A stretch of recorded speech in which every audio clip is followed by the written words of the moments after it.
તો કઈ આપણે દીપુભાઈ મળી ગયા હા બરાબર. તો દીપુભાઈને આપણે એવું પૂછવાનું કે ગાડીમાં નંબર પ્લેટ કેમ રાખતા નહીં બરાબર. આ આપણે દીપુભાઈ ઊભા હ. આવો દીપુભાઈ. બોલો મોટા કેવું હે ભાઈ? શાંતિ? શાંતિ શાંતિ. હવે હું એમ કહેતો હતો કે આપણે એક પ્રશ્ન હતો મારો. બોલો મોટા ભાઈ યાર, હાલ દે તમારો પ્રશ્ન જવાબ. આપણા ગાડીમાં તમે નંબર પ્લેટો કેમ રાખતા નહીં? તમે જો એ આ જો આ ઘોડો રાખો છો મજબૂત, આપણે રામાપીરનો ઘોડો, રામાપીરની દયા હા. તો પછી પણ આપણા નંબર પ્લેટો કેમ રાખતા નહીં હવે ગાડીમાં? નંબર પ્લેટનું મોટા ભાઈ 2-3 કારણો હ. એક તો કારણ એવું હ કાં તો મહેમાન આવે છો, બીજું ચોક હપ્તા બાકી હપ્તાવાળા આપણને રોકે નહીં. હા એ વાત બરાબર. પછી આ તો કંઈક બીજું છોકરી વોકરી લઈને ફરતા અંદર જોડે કોઈ ઓળખી. હા એ આપણું પહેલું વાત સાચી ભાઈ, એ વાત સાચી, એ પહેલું.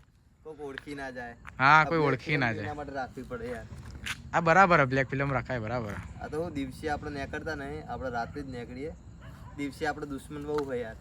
ચોક ભાડી જાય તો આપણે વચ્ચે જ ભાડી જતા પાછું છે ને બમ્પાના ઉપર ઠોકીને તોડી નાખ્યું. ક્યાં તોડ્યું? આવો તમને બતાવજો. કઈ બાજુ? દુશ્મને તોડ્યું? તો પછી શું વાત કરો? ત્રાસ. ઓહો જો અહીંયા બી તૂટેલું જ છે જો. સમજો આ જો ઓહો હો. આ લોગોથી ઓળખી ગયા. અચ્છા લોગોથી ઓળખી ગયા એમ? તે કામ કરો પણ આ લોગો કઢાઈ જ નાખો ને હવે. આ એ જ કરવું પડશે યાર. એટલે શું ગાડી ઉપર કોઈ જ પ્રકારનું એ રાખવાનું નહીં મોડિફિકેશન બરાબર, તો કોઈને ખબર જ ના પડે કોની ગાડી છે. તો પછી યાર શું કરીએ? તો ભાઈ કઢાઈ નાખો. આ બધું દરવાજા ઘસી નાખ્યા જો બે. અરે બાપ રે. આ જો જુઓ તો ખરી યાર, માણસોનો ત્રાસ આપણે યાર શું કરીએ હવે? જો ને આગળ બી કેટલું નુકસાન કર્યું યાર. એના માટે અમારે બ્લેક ફિલ્મ રાખવી પડે. હા બરાબર. એવું નહીં, આપણે રાતે જ નીકળીએ. દિવસે દુશ્મન બહુ હોય યાર.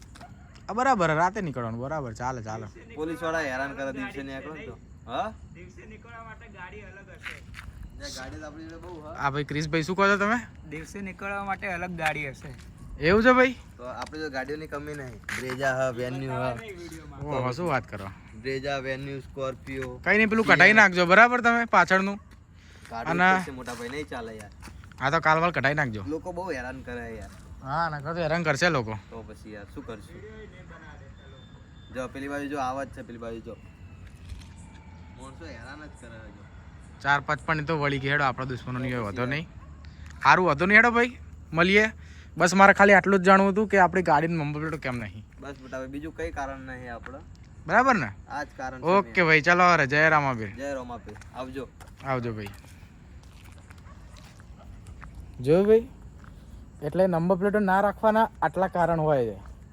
દુશ્મનો, છોકરી બરાબર ને? એટલે ચાલે રાખે એવું તો હવે જિંદગી છે તો ચાલે રાખે. પણ ભાઈ સાચવજો, તમે લોકો બી સાચવજો.